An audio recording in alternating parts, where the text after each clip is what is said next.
From being shot on the streets of San Francisco in August to catching balls for the San Francisco 49ers just 2 months later. That's right, everybody. Welcome back to the Week 10 Ourlads All-Rookie Team. We are going to start off on the offensive side of the ball. At quarterback, we have Bo Nix from the Denver Broncos, who nearly pulled off an upset in Kansas City. At running back, we have Bucky Irving from the Tampa Bay Bucks, who is currently leading all NFL rookies in all-purpose yards. At wide receiver, we have Ricky Pearsall from the San Francisco 49ers as they pulled off a very near victory over the Tampa Bay Bucks. At tight end, we have Theo Johnson, who essentially more than doubled the production of every other tight end combined in Week 10 among all rookies. At offensive tackle, we have J.C. Latham, who shut down Los Angeles Chargers pass rushers, a team that picked Joe Alt over him in last year's draft as the first offensive tackle taken. And at offensive guard / offensive center, we have Graham Barton from the Tampa Bay Bucks. Let's spend some time talking about one of my favorite stories of the NFL season, and that is the offensive rookie of the week, Ricky Pearsall from the San Francisco 49ers. The criteria for the NFL Comeback Player of the Year award prevents Pearsall from being considered because he did not miss time last season. Obviously, he was not in the NFL. But I'm not so sure it is easy to overlook what happened this past August, just 10 days prior to the opener against the Jets. While shopping, he was shot in the chest by a 17-year-old looking to rob his jewelry. The Niners' first-round pick, a team that was missing number one wide receiver Brandon Ayuk for the entire summer due to a contract holdout, a team without their best player due to an Achilles injury.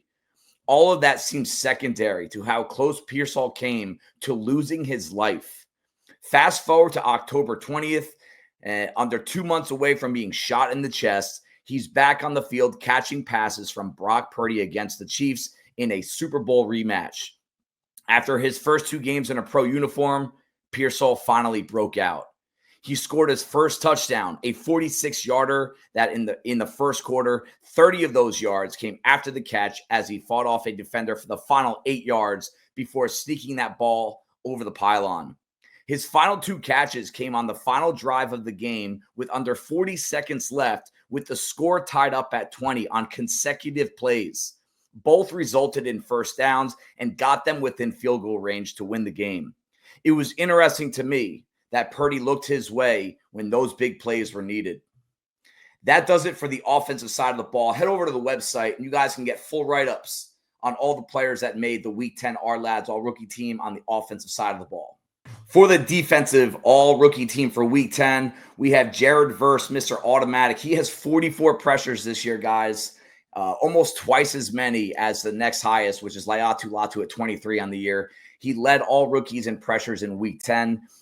In the Rams' loss to the Dolphins. He also had his first sack fumble that he recovered in the first half. At defensive tackle, we have Jerzon Newton for the second week in a row. At linebacker, we have Omar Speights, another Los Angeles Rams defensive rookie. He actually led the team in tackles. At cornerback, we have Ronaldo Green, the only defender in Week 10 among rookies to have multiple pass breakups.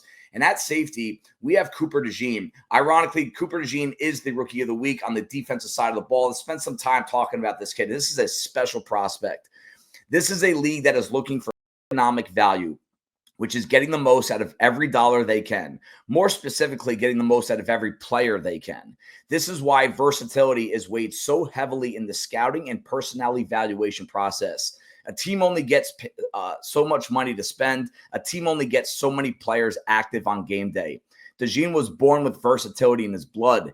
In addition to being an all-state dual-threat quarterback, he scored nearly 2,000 points in basketball and was a state champ long jumper and sprinter in high school. Once in college, he played outside corner, linebacker, nickel, safety. He had 7 career interceptions, 3 of which were returned for touchdowns. Take all of that away, and this kid would have still been drafted as a special teamer. He was an elite gunner in college, and he averaged 13 yards per punt return with a touchdown. DeJean was not a major part of the defense here in Philadelphia until Week 6. Since then, his impact has been strong and steady. In the Eagles' win over the Cowboys, a game in which Dallas gained a season-low 146 yards, DeJean was money. All three of his tackles were stops for the defense, quickly getting on receivers post-catch and limiting extra yards, showing his on-field intelligence, a key part to his scouting report coming out of Iowa.